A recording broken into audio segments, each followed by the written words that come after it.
በዛሬው ዕለት ከወደ ጎጃም አካባቢ የሰማነው አሳዛኝም አስደንጋጭም ዜና አለና በዚህ ጉዳይ ላይ የአማራ ፋኖ ብሔራዊ ኃይል ሴንትራል ኮማንድ አባል ፋኖ አስረስ ማረ እንደው አጠር ያለ ማብራሪያ እንዲሰጠን ጋብዣዋለሁ። ፋኖ አስረስ ማረ እንግዲህ ፈቃደኛ ስለሆንክ በጣም አመሰግናለሁ። በዚህ ሁኔታና በእንደዚህ አይነት ዜናዎች ላይ ስለተገናኘን በጣም አዝናለሁ። ግን እንደው ዛሬ በእናንተ ቀጠና አካባቢ ላይ የተሰማ አሳዛኝም አስደንጋጭም ዜና አለ። ብዙዎች በማህበራዊ ሚዲያቸው ላይ እያጋሩት ነው። አንተም በፌስቡክ ገጽ ላይ አጋርተኸው አይቼዋለሁ መረጃውን። ስለ ፋኒት ባለም በጣም ዘግናኝ የሆነ ግድያና እንግዲህ ከግድያውም በተጨማሪ የደረሰባት አካላዊ ጥቃትም በዝርዝር እየተነገረ ነው የሚገኘው በማህበራዊ ሚዲያዎች ላይ። ሁኔታው ምን ነበር? በመጀመሪያ ደረጃ እንደው ትክክለኛነቱን በአንተና በሌሎች አንዳንድ አመራሮች ገጽ ላይ ስላየሁት ማረጋገጥ ችያለሁ። እንደው ስለ ሁኔታው ያለህን መረጃ ታጋራል? አመሰግናለሁ ማዚ። ፋኒት ባለሟሲውን ትባላለች። የአፋብሃ ቴዎድሮስ እዝ የአምስተኛ መንገሻ ቲከም ክፍለ ጦር አባል ነች። ቡሬ ዙሪያ ቡሬ ወረዳ ተወልዳ ያደገች የ19 ወይም 20 ዓመት ወጣት ነች። የፋኖ አባል ነች። መስዋዕት የሆነችው እህታችን ጥቅምት 2 ቀን 2018 ዓመተ ምህረት ከጠላት ኃይል ጋር በተደረገ ውጊያ አነስ ያለ ቀላል ጉዳት ደርሶባት በጠላት እጅ ከወደቀች በኋላ በዚህ ዘመን በተለይ በዚህ በ20ኛው ክፍለ ዘመን ሊደረግና ሊፈጸም ቀርቶ ሊታሰብ የማይችል አደገኛ የሆነ ባርባሪክ የሆነ ኋላ ቀር የሆነ አውሬያዊ ድርጊት ተፈጽሞባታል። በአካሏ ላይ ከባድ የሆነ ጉዳት በማድረስ በበድኗ ላይ በመጫወት አረመኔያዊ ተግባር ፈጽሟል። የብልጽግና አረመኔ ሰራዊት አማራ ሚል ንቅሳት ነበረ ቆዳዋ ላይ። እሱን በስለት ከመግፈፋቸው ባሻገር ጡቶቿን በመቁረጥ አስፋልት ላይ ጭምር በመጣል ከዘመናት በፊት ሰው ልጅ ኋላ ቀር በነበረበት ዘመን እንኳን የማይደረጉ አሳፋሪ ድርጊት ፈጽሟል አገዛዙ። እንግዲህ ሰማዕት የሆነችው መስዋዕትነት የከፈለችው እህታችን ፋኒት ባለም ዋሲውን አርብሲ መንፈሳዊት የምትባል ቀበሌ ቡሬ ዙሪያ ስርዓተ ቀብሯ ተፈጽሟል ማለት ነው። በአጠቃላይ የተከሰተው ድርጊት እጅግ የሚያሳዝን ነው። እንግዲህ ጦርነት ውስጥ ነው ያለነው። በጦርነት ውስጥ መማረክ ይኖራል፣ መቁሰል ይኖራል፣ መሞት ይኖራል። ያለም የነበረም የሚቀጥልም ነው። ነገር ግን እነኚህ የአረመኔው አገዛዝ ሰራዊት አባላት በእርግጥ በአገዛዙ በኩል የሚሰጣቸው ስምሪት እንደነኛ አይነት የሽብርና የጥቃት ተግባራትን በማስፋፋት ፖለቲካ ዓላማቸው ማስፈጸም ፍላጎታቸው ስለሆነ ይህንን በማድረግ ሌላው ማህበረሰብ ላይ ሽብር መፍጠር፣ በአማራ ህዝብ ላይ ያላቸውን ጥላቻ፣ ህዝቡን ለማጥፋት ያላቸውን ጽኑ ፍላጎት ፍንትው አድርጎ በሚያሳይ መንገድ ይህን ድርጊት ፈጽመውታል። ፋኒት በዓለም ላይ የተፈጸመው አዘግናኝ ድርጊት በሌሎች በየጓዳው በየቦታው በየጊዜው ሲፈጸም የቆየ ነው። ያገዛዙ ሰራዊት ወደ አማራ ክልል ከገባበት ጊዜ ጀምሮ ላለፉት ከሁለት ዓመታትና ከዛም ማለፍ ላለ ጊዜ ውስጥ በእያንዳንዱ ቦታ በተንቀሳቀሰባቸው ሁሉ ሴቶችን፣ ህፃናትን፣ አረጋውያንን የጥቃት ኢላማ ያደረጉ እንደነኝና ተመሳሳይ ሌሎች ዘግናኝ ድርጊቶችን ሲያደርጉ ቆይተዋል። በድን የሆኑ በህይወት የሌሉ ሰዎችን ከገደሉአቸው በኋላ ማለት ነው አካላቸውን በመቆራረጥ ብዙ ለመናገር የሚዘገንኑ ሚዲያ ላይ ለማንሳት የሚቀፉ ነገሮችን ሲያደርጉ ነው የቆዩት። እንግዲህ ይሄንን አውሬያዊና አረመኔያዊ አገዛዝ ነው ፋኖ እየታገለና እየተዋጋ ያለው። እንግዲህ በዚህ አጋጣሚ ለቤተሰቦቿ፣ ለጓዶቿ፣ ለትግል አጋሮቿ መጽናናትን ይመኛለሁ ማለት ነው። በጣም አመሰግናለሁ። እኔ ዜናውን ከሰማሁበት እና የእሷን ፎቶ በማህበራዊ ሚዲያዎች ላይ መዘዋወር ከጀመረበት ደቂቃ ጀምሮ ብዙ ሰዎች ልባቸው ተሰብሯል። ብዙ ሰዎች ሀዘናቸውን እየገለጹ ነው የሚገኙት። ምናልባት እሷም ሆነች ሌሎች እናንተን መሰል ታጋዮች ወደዚህ ትግል ስትገቡ እንግዲህ ከዚህ ቀደም በዚህ ሚዲያ ላይ ቀርበህ የገለጽከው አባባል ነበረ። እንግዲህ ይህንን ስርዓት ለመታገል ወደ ጫካ የገባለት ነው የሞት ነው ወይም እንደ ሞትን ቆጥረን የገባ ነው እና ሞት ያለ ነው የሚኖር ነው የምንጠብቀው ነው ብለህ ገልጸው ታውቃለህ። እና እሷን ብትሆን ጨክና ወደዚህ ትግል ስትገባ ምናልባት የህይወት መስዋዕትነት ከፍላ ለአማራ ህዝብ የሚከፈለውን ዋጋ ለመክፈል ወስና የገባችበት ነው።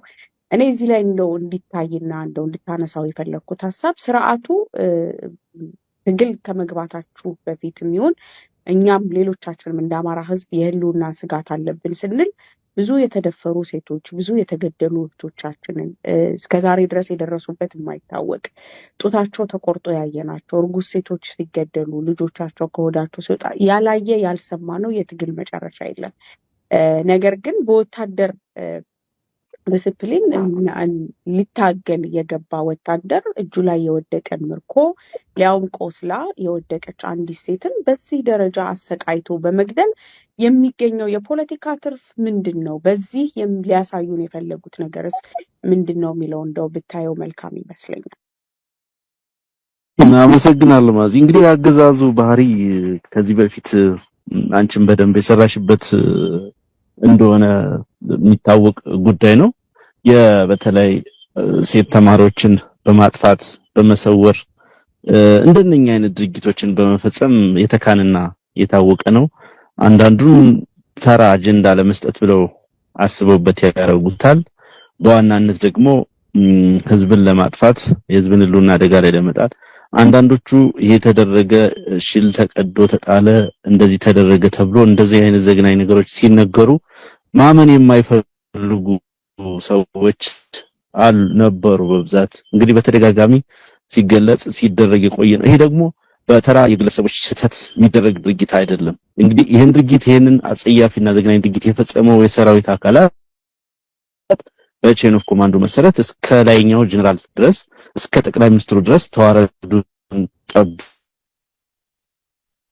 ሪፖርት የሚያደርጉ የተቀበሉትን ትዕዛዝ የሚፈጽሙ ለዛውም በእጃቸው የገባን ሰው በህይወት እያለ በእጃቸው የገባን ሰው ደግሞ ምን ማድረግ እንዳለባቸው ከአለቆቻቸው ጭምር ቀጥተኛ የሆነ መመሪያና ትዕዛዝ የሚቀበሉ ሰዎች ናቸው።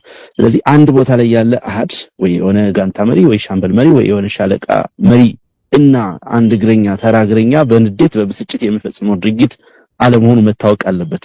በአጠቃላይ አገዛዙ ስርዓታዊ በሆነ መንገድ ታስቦበትና ታልሞ የሚፈጸም ድርጊት መሆኑ መታወቅ አለበት።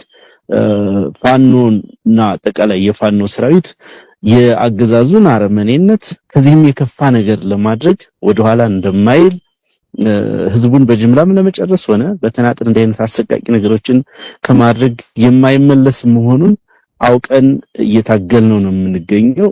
ይሄ ተጋድሎ ደግሞ የጦርነት ህግ መሰረታዊያንን ባከበረ መልኩ በተለያየ ጊዜ በእጃችን የገቡ በብዙ ሺህ የሚቆጠሩ ምርኮኞችን የተጎዱትን በማሳከም የተራቡትን በማብላት የታረዙትን በማልበስ በመንከባከብ ሰብአዊነትና ርህራሄ በተሞላበት መንገድ በየትኛውም ዓለም በሚደረጉ ጦርነቶች እንደሚደረገው ሁሉ የቆሰሉትን ለግብረሰናይ ድርጅቶች ለቀይ መስቀል ጭምር በማስረከብ እንግዲህ የሚጠበቅብንን ስናደርግ ነው የቆየ ነው። በእኛ በኩል አሁንም ያንን ማድረጋችንን አናቋርጥም። ምክንያቱም የምንታገለው ለነጻነት ነው። የምንታገለው ለአማራ ህዝብ የህልውና ጥያቄ ነው። የምንታገለው በኢትዮጵያ ሰማይ ስር ሁሉም ህዝብ በነጻነት የሚኖርበት ስርዓተ መንግስት እንዲኖር ነው። የምንታገለው ለአውሬነት አይደለም፣ ወይ የሆነን ህዝብ ልንበቀል አይደለም፣ ወይም ለሌላ የተሳሳተ ዓላማ አይደለም። ሆኖም ግን በአገዛዙ በኩል በተደጋጋሚ የሚፈጸሙት በኢኮኖሚ ድቀት ለማድረስ በርካታ ስራዎች ሲሰሩ ነው የቆዩት። አብያተ ክርስቲያናትን ምሽግ በማድረግ የሃይማኖት ተቋማትን ክብር ለመንካት ተደጋጋሚ ስራዎች ሲሰሩ ነው የቆዩት። በርካታ አብያተ ክርስቲያናት በተለይ ከተማ ዙሪያ ያሉት የመከላከያ ነኝ የሚለው አካል ምሽግ አድርጓቸው ብዙ ነገር ብዙ አጸያፊ ድርጊት የሚፈጽምባቸው ናቸው። በጅምላ ሴቶችን ታዳጊዎችን ይደፍራሉ። እንደነኛ አይነት ዘግናኝ ድርጊቶችንም ይፈጽማሉ። አካል ይቆራርጣሉ። ይሄ ሁሉ ሲደረግ ያገዛዙ መዋቅር ሙሉ በሙሉ ያውቃል። የፖለቲካ መዋቅር ምትዩም የሴኩሪቲ መዋቅሩም በሚገባ ያወቀው እንዲደረግም መመሪያና ትዕዛዝ እየሰጠበት ነው እየተፈጸመ ያለው። ምክንያቱም እስካሁን በተደረጉ እንደነኛ አይነት ዘግናኝ ድርጊቶች አንድም ጊዜ ቢሆን በሰራዊቱ ላይ እርምጃ ወስዶ ያውቅም። ይልቁንም ይህንን የሚፈጽም ሰራዊቱ ከጊዜ ወደ ጊዜ እየጨመረ ነው የመጣው። አሁን እንደምንሰማው ደግሞ በተለይ ከሰሞኑ ለዚህ ተልኮ ኃላፊነት የተሰጠው የክልል ልዩ ኃይል እና ሌሎች አህዶች በመከላከያ ሰራዊት ዩኒፎርም እንደ አዲስ ማለት በአማራ ህዝብ ላይ ከፍተኛ ጥላቻ እንዲኖራቸው ተደርጎ ፕሮፓጋንዳ የተሰራባቸውና በዛ ኢንዶክትሪኔት የተደረገ ገዳይና አጥፊ አይሚን ሁሉም ለገዳይነት ነው የሚሰማራው። ጦርነት ውስጥ ነው ያለው። በውጊያ ሊገል እንደሚመጣ ይታወቃል። ነገር ግን እንደነኛ አይነት የሽብር እና የሰቆቃ ድርጊቶችን በመፈጸም ህዝቡን በባርነት ለማቆየት ተደጋጋሚ ሙከራዎች ሲደረጉ እንደነበረው ያንን በተደራጀ መንገድ ለመፈጸም አዲስ ተልኮ እየሰጡ መሆኑን ሰምተናል። የሆነው ነው አንቺ እንዳነሳሽው የፋኖ ሰራዊት ጠመንጃ አንስቶ ወደ ትግል ሲወጣ ሞትን ንቆ ሞትን ደፍሮ በሞቱ ለህዝቡ ነፃነትን ሊያዋልድ አስቦና ለሞ የወጣበት ጉዳይ ስለሆነ እሱ ምንም የተለየ ተአምር አይደለም። ማንኛውም ታጋይ ማንኛውም አመራር የሚያጋጥመው ነገም የሚቀጥል ጉዳይ ነው። ነገር ግን ይሄኛው ከሰውነት የወጣ የአውሬነት ባህሪ ግን በአጠቃላይ አገዛዙ ምን አይነት ጨካኝ እና ኋላቀር እንደሆነ ጸረ ህዝብም እንደሆነ በሚገባ ያሳየ ነው። ይሄን መታገል የፋኖ ኃይል ግዴታ ብቻ ሳይሆን በአጠቃላይ የዓለም አቀፍ ማህበረሰቡም ግዴታ ነው ብዬ አስባለሁ። በዚህ አሁን ባለንበት ክፍለ ዘመን በተለይ እንደነኛ አይነት ድርጊቶች ሲፈጸሙ ለሰብአዊነት ግድ የሚሰጣቸው ዓለም አቀፍ ተቋማት የምዕራባውያን ተቋማትም ሆነ ሌሎች ተቋማት በጉዳዩን በችልታ ማየት አለባቸው ብዬ አላምንም። ሳንክሽን ጨምሮ ብዙ አይነት እርምጃዎች መውሰድ እንደሚገባቸው አምናለሁ። ይሄ በሰው ልጅ ላይ የተፈጸመ በሰብአዊነት ላይ የተፈጸመ ዘግናኝ ወንጀል እንጂ በተዋጊ ኃይሎች መካከል የተደረገ አይደለም፣ ወይም በተዋጊዎች ላይ የደረሰ ጉዳት ተደርጎ ሊወሰድ የሚችል አይደለም። በሴትነት ላይ የተፈጸመ ነው። ፋኒት ባለም እንደሌሎች እህቶች ቤቷ ተቀምጣ ሳይሆን እንደሌሎች ወንድሞች ወይ እናቶች ቤቷ ተቀምጣ ሳይሆን ሜዳ ላይ ተፋልማ የወሰነችበትን ህይወቷን ዋጋ ከፍላ ለህዝቧ ነፃነት ነው የተሰዋችው። ሌሎች የሷን እድል ያላገኙትም ግን በየጓዳው ምንም በጠላት ላይ አንዳችም ጠጠር ሳይወረውሩ እንዲሁ በከንቱ እየተገደሉ እየተረሸኑ አካላቸው እየተቆረጠ በዚህ መንገድ ዘግናኝ ድርጊት እየተፈጸመባቸው ያሉ ዜጎች በተለይ የአማራ ህዝብ በብዛት አለ። አጠቃላይ ተጋድሎ ኢትዮጵያውያን ኃይሎችም ሌሎች በአለም ላይ ያሉ ኃይሎችም የዚህን ቀጠና ምስራቅ አፍሪካን ቀጠና ሰላምና መረጋጋት የሚፈልጉ ኃይሎችም ይህንን አረመኔና አውሬያዊ አገዛዝ በመታገል ላይ ርብርብ ሊያደርጉ እንደሚገባ በተደጋጋሚ የተናገርነውን ነገር እውነተኛነት፣ ሐቀኛነት በአጠቃላይ አገዛዙ አሸባሪ አገዛዝ ነው ስንል በምን መሰረት ላይ ቆመን በምን ማስረጃ ላይ ቆመን ምንን ታሳቢ አድርገን ያን ብያኔ እንደሰጠነውና አረመኔነቱንም እንደምንገልጽ በተግባር የታየበት ድርጊት ነው።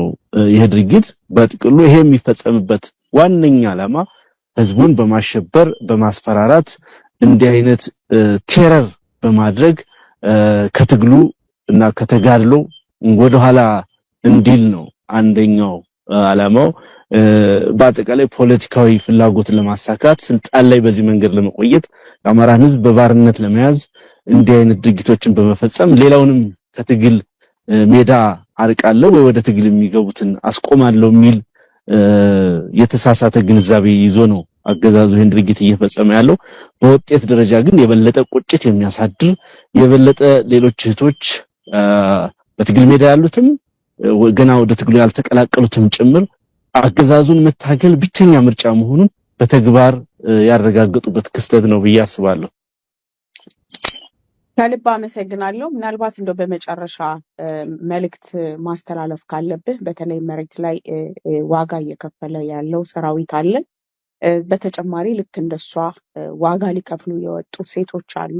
በጥንካሬ በጀግንነት ቤታችን ቁጭ ብለን ከሚደርሰው ሞትና ከማይቀርልን ሞት ወተን ታግለን ለራሳችንም ለህዝባችንም መስዋዕት እንሆናለን ብሎ ለወጡ ሴቶች የምታስተላልፈው መልእክት እንደዚሁም ደግሞ ይህንን ጉዳይ በዓለም አቀፍ ደረጃ ተሰሚነት እንዲያገኝ በሰብአዊ መብት ጉዳይ ላይ የሚሰሩ አካላት እንዲደርሳቸው መልእክቱን እንዲያውቁት ከማድረግ አኳያ በሚዲያዎች በኩል ምን ሊደረግ ይገባል በሚለው ላይ በሁለቱ ጉዳዮች ላይ መልእክት እንድታስተላልፍ።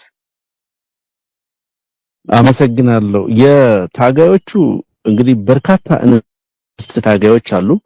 እንደ ፋኒት ባለም ብዙ ዋጋ የከፈሉ መስዋዕትነት የከፈሉ በጣም በብዙ ክፍለ ጦሮች አሉ የምናውቃቸው ልጆች። የእሷ ጉዳይ በዚህ ደረጃ አጀንዳ የሆነው እንዳነሳሁት በዚህ ልክ ዘግናኝና አውሬያዊ ድርጊት የተፈጸመባት በመሆኑ ምክንያት ነው። በጽናት የእህታችንን መስዋዕትነት ክብሯ የተነካበት መንገድ በአጠቃላይ እህታችን በዓለም ስለሆነች አይደለም አገዛዙ ይህን ድርጊት የፈጸመባት አማራ ስለሆነች ነው። ይህን ድርጊት ሲፈጽም የጥቃት ኢላማው የአማራ ህዝብ ነው። ስለዚህ ማንኛውም አማራና የአማራ ህዝብ ሁሉና የሚገደው ሁሉ ይህንን አገዛዝ መፋለም ያስፈልገዋል። የተጋድሎ ፋኖ በጦር ሜዳ በአውደ ግንባር የሚታገለው ከመሆኑ ጎን ለጎን በርካታ የትግል ግንባሮች አሉ። ሌሎች የትግል አውደጋዎች በሚዲያም ይሁን በሌሎች መንገዶች አቅሙና ችሎታው ያላቸው ሰዎች ይህን አረመኔያዊ ድርጊት ለማስቆምና አገዛዙን በማስወገድ በምትኩ የተሻለ ሁሉም ኢትዮጵያዊ በሰላም የሚኖርበት ስርዓት እንዲመጣ ርብርብ ሊያደርግ ይገባዋል እላለሁ። እንግዲህ ዓለም አቀፍ የሰብአዊ መብት ተቋማትም ሌሎች በዚህ ዘርፍ የሚሰሩ ግለሰቦችና ድርጅቶች ላለፉት 2 ዓመታት በተደጋጋሚ እንዲህ አይነት እና ሌሎች የሰብአዊ መብት ጥሰቶች በከፍተኛ ሁኔታ እየተፈጸሙበት ያለውን ጦርነትና በአጠቃላይ አማራ ህዝብ ላይ እየተፈጸመ ያለውን የዘር ማጥፋት ወንጀል በልኩ አልተናገሩትም፣ በልኩ አልገለጹትም፣ በልኩ እርምጃ አልወሰዱበትም ብዬ አስባለሁ። ነገር ግን መቼ ነው የሰብአዊነት ጉዳይ የህዝብ ጉዳይ የጦር ህግጋት ጉዳይ የሴኩሪቲ ካውንስል አጀንዳ የሚሆነው ዓለም አቀፉ ማህበረሰብ አጀንዳ የሚሆነው መቼ ነው የሚለው ተደጋግሞ መጠየቅ አለበት። በእርግጥ ያው አሁን ያለንበት የዓለም አቀፍ የኃይል አሰላለፍ ይታወቃል። አብዛኛው ቀጠናዎች ላይ መካከለኛው ምስራቅም ዩክሬን፣ ሩሲያም ሌሎችም አካባቢዎች ጦርነቶች ስላሉ በዛም የተሸፈነ ነው ሲባል ተደጋጋሚ ሲነገር ነበር። ነገር ግን ይሄ በቂ ምክንያት ሊሆን አይችልም። እየተፈጸመ ያለው አውሬያዊ ድርጊት በዛ ሊሳበብ በዛ ኮምፕሮማይዝ ሊደረግ የሚችል አይደለም። የዲያስፖራው ኮሚኒቲም አሁን ያለው አጠቃላይ የትግል እንቅስቃሴ የመቀዛቀዝ ነገር ስለሚታይ በተለይ በእንዲህ አይነት ጉዳዮች ላይ የዓለም አቀፉ ማህበረሰብ ትልቅ ትኩረት የሚሰጣቸው የሰብአዊነት ጉዳዮች ስለሆኑ እነኚህን አጀንዳዎች በማንሳት ተጋድሏችን እንዲቀጥል አደራ ማለት ፈልጋለሁ። በእኛ በኩል የተሰለፍንበት ዓላማ ነው፣ የቆምንበት ዓላማ ነው። ህይወታችንን አንድያ ነፍሳችንን ልንገብርለት የተሰለፍንበት ጉዳይ ስለሆነ የመጨረሻውን ግብ እስከምንደርስ ድረስ በእንዲህ አይነት ድርጊቶች ተሳቀን በእንዲህ አይነት አውሬያዊ ድርጊቶች ተሸማቀን ወደ ኋላ ምንል ሳይሆን የበለጠ ኢነርጂ እንዲኖረን የበለጠ ጉልበት እንዲኖረን የሚያደርግ ስለሆነ መላው ሰራዊትና አመራር ይሄንን አይነት ጥቃት ለአንዴና ለመጨረሻ ጊዜ ማስቆም የሚቻለው የአብይ አህመድን አገዛዝ በማስወገድ ብቻ እንደሆነ ስለሚያምን ያንን ለማሳካት ርብርባችንን እንቀጥላለን ላለው አመሰግናለሁ። ከልብ አመሰግናለሁ ፋኖ አስረስ ማረ ስለነበረን ቆይታ ሐሳብህንም ስሜትህንም ስላጋራህን። አድማጭ ተመልካቾቻችን ሮሃ ሚዲያም ሆነ እኔም እንግዲህ በእህታችን መስዋዕትነትና በደረሰባት ኢሰብአዊ የሆነ ጭካኔ የተሞላ ድርጊት እና ግድያ ከልብ ማዘናችንን እየገለጽን ለጓደኞቿ፣ ለቤተሰቦቿ፣ ለትግል አጋሮቿ እንደ አጠቃላይ ለአማራ ሕዝብ መጽናናትን ከልብ እንመኛለን። በያላችሁበት ሰላም